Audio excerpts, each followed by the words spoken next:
Back to Carly's Colorful Channel, where we will learn how to paint our Arctic wolf using watercolor. First step is to grab some oil pastels or some crayons of your choice and make sure that the tip of your oil pastel or crayon is super clean before putting some dots or some snowballs falling from the sky on your watercolor paper. After you are done doing this, you want to make sure that your fingers are nice and clean, because if you don't, anything that's transferred from your fingers onto the paper will actually pop up through the watercolor paint and show on the surface of your painting. So just make sure that you are clean and good before moving forward with your watercolor wash. Once your hands are clean, you're going to want to take a clean flat brush, pretty wide brush actually, and spread clean water or a layer of clean water across your piece as so, to give you kind of like a vehicle or kind of a surface in which your watercolor paint is going to travel upon. Just take care as you're doing this to make sure that you don't go over your evergreen trees.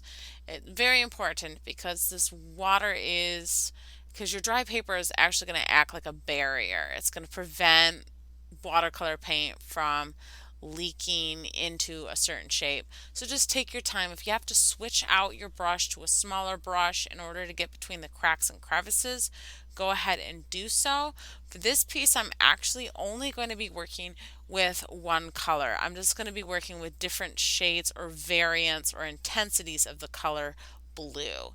So you choose what you want to do and what color you would like to choose, but I'm working with blue today. If you really want a dark blue, you're going to lather up your paintbrush with that color or whatever color you have chosen to use. If you want a dark, vibrant, really bright version of that, you're going to want more paint on your paintbrush than water. If you want a lighter color or want to start out with a lighter color for this wash, then you're going to have less paint than water, if that makes sense, because the water is going to dilute or spread out or thin out the paint. So just take your time as you're doing this. If you want to vary the amounts of paint that you're putting down, that's great. Just remember, it's always easier to build color than to take color away. So if you want to stay on the safe end, start with a very light wash and then slowly build and build and build and build and build. But if you're feeling kind of daring and you're not too scared of having some dark spots here and there, then feel free to vary the amount of paint as you go. In the meantime, if you haven't noticed, some of my oil pastel is popping through. I chose white for my colors and I chose to do snowballs.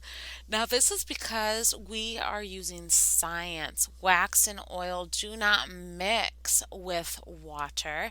They are uh, they're enemies, so to speak. If you try to put oil in a jar and put water, let's say, on top of olive oil, it will naturally separate because they have different chemical or physical makeups. So, this is just a neat trick that you can use to block in a few pieces of color while doing a wash without having to like be super careful with the paints that you use. As I'm moving down here, I kind of want to lighten up my wash. I'm trying to create a little bit of a gradient feel, maybe some little bits of darkness or pieces of darkness here and there, and pieces of lighter sky, because naturally speaking, sky is never one solid color in real life. Kind of like to add a mysterious illusion of realism to my pieces. Totally up to you. You don't have to do exactly what I'm doing. The main goal here is to put in a wash, and I'm just teaching you how to alternate between light and dark using washes. In order for me to get this lighter feel, I'm going to use less paint and more water. But I'm going to be super careful about not using too much water because I don't want my paper to start shedding.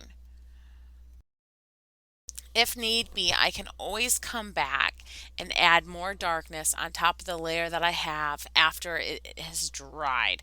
You never want to overwork your piece. Always come back if you want to start adding some things, and if you feel like you have too much water or too much glistening shine on your paper, you can always come back. No biggie.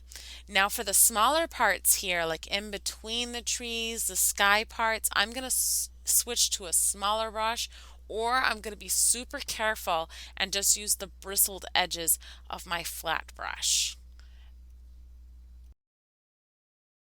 If you ever need to pause this video before we move on to the next step, please do so. Remember, as stated in previous videos, I do the fade in and fade out technique to indicate that we're moving on to a next portion in our painting.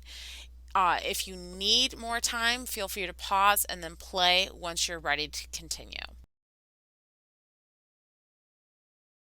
Now for in between the trees, I really want like a really dark color because I'm getting closer to the ground, I'm getting away from the moon or the sky or the sun. I really want like a kind of like a dark color to make these trees pop. So I'm going to switch over to a smaller brush. I'm going to gently, very lightly tap the corner of the brush with some water to get it just slightly damp, and then I'm going to lather that paintbrush up with paint. Remember, darker colors equal more paint, less water. And I'm going to work my way slowly around these areas. Make sure that your paintbrush is not super wet, because if it is, you're going to splooge watercolor paint all over your trees, and that's not something you want to do right now. Keep in mind, for this task, you're probably going to have to revisit your paint palette on multiple occasions as you move in and out of these spaces between the trees. There is also a possibility where you're going to have to dampen your brush a little bit by tapping just the corner of it very gently into the tip of your paintbrush, very gently into the water. Remember, be very careful to not flood your paintbrush with water as you're doing this step. Okay, so now it's time to let your sky dry. Don't even attempt to be adding green at this point, because you don't want to mix your green with your blue and get your sky all messed up. Let's focus on the wolf itself. Clean off your tiny paintbrush really well and lather, same rule applies here, lather up your paintbrush with whatever color you choose on painting your wolf. Lather that up with a damp paintbrush. I'm using a filbert right now, totally up to you, a number 6 filbert. What you want is you want a smaller paintbrush. You want to apply your line to said animal with very light, gentle strokes to avoid having your watercolor pool up. And right now, the main goal is to get a bold, dark black line on the outside of your wolf. We're going to take this extra paint that we're laying down here, and in the future, in a couple of steps from now, we're going to drag some of it in with a wet paintbrush to create a shadow or a shading effect. But right now, let's focus on the top part of our wolf, and then we'll start moving forward with the shading part once we have finished the outline of the head. I have noticed that it's a lot easier to get these fine, clean lines if you lighten up your pressure for one, you make sure your paintbrush isn't super wet for two, and for three, feathering in the lines, not necessarily pushing down, just feathering, letting your paintbrush stroke like butterfly kisses across your paper, just really light strokes, because you're just using the tips of your bristles right now.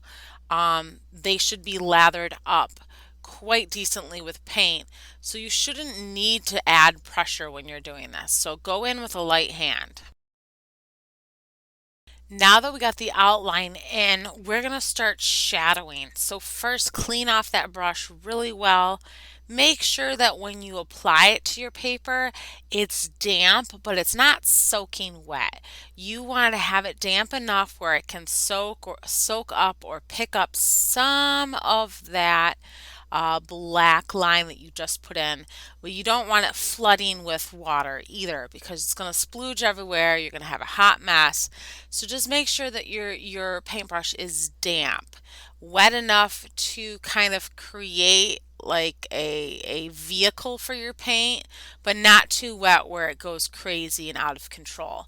You're going to take your damp, clean, small filbert or number 6 paintbrush, and you are going to brush your bristles up against that line that you've just applied and gently feather stroke it in towards the face or the eyes and the inner parts of your face, to create kind of like a shadow or kind of like a softer hue of what you've just recently drawn. This is how you create shadow with watercolor paints. This is how you create kind of grays and little bits of shifts between dark and light. You do this by adding and taking away water or moving or shifting paint around. You can always go back and redefine those lines later if you feel like you've blurred them too much. But right now, just go in with a gentle hand and a damp brush, not a soaking wet brush, to spread that paint further in and dilute your dark color so it turns out to be gray. If you want some areas to be a little bit darker or more defined than other areas, like my forehead for instance, you can revisit the line, one of the lines that you've already drawn, and pick up a little more watercolor paint from that area using the bristles of your brush, and then you can start building or stroking another layer of paint on top of the layer of paint that you've just applied. This is how you get your darker values without going too crazy, and you're going to repeat this process with the rest of the wolf's body.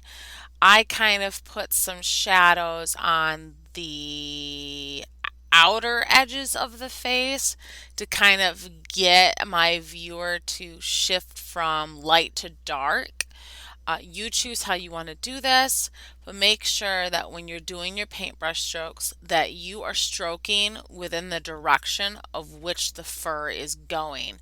This is going to make things look like they're unified. It's going to make things look more realistic, and it's going to help the viewer's eye emphasize a sense of movement or texture to your piece.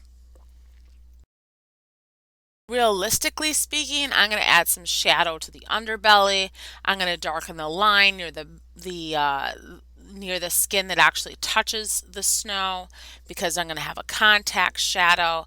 I'm also going to make sure that my lines are moving in the direction of the fur as I'm painting. And if I need to, I can always revisit my palette to get some darker color as I'm doing my outline. But right now, I'm mainly focusing on shifting shadows. Feel free to pause this video if you need to before moving on to the next task. Here's an example where I am way too wet. You can see that my watercolor is pooling. You can see that it's super shiny. This is way too wet, friends. So when this happens, I am going to pause and work in another area and let my watercolor dry just a little bit. If I want to lighten this area, I'm going to scoop some of the paint from this area and distribute it to other places. Now that we have finished our wolf, we're going to let our wolf dry. Our skyline or our sky area should be dry enough to work with now. Let's fill in these spaces of evergreens with a light green wash, and then we're going to come back and start building the color on our shadow side of each tree. Pick an area in which you want your light source to be. I picked the right top hand corner. So my right side of my tree is going to be lighter than my left side until, let's say, my tree gets closer and closer to the light source, and then my shadow for my tree is going to get smaller and smaller. kind of like when you have, I don't know, a noon shadow versus a 5 p.m. shadow. It all depends on where your tree is placed. But watch as I go. I'm doing my left side darker than my right side because my right side's closer to the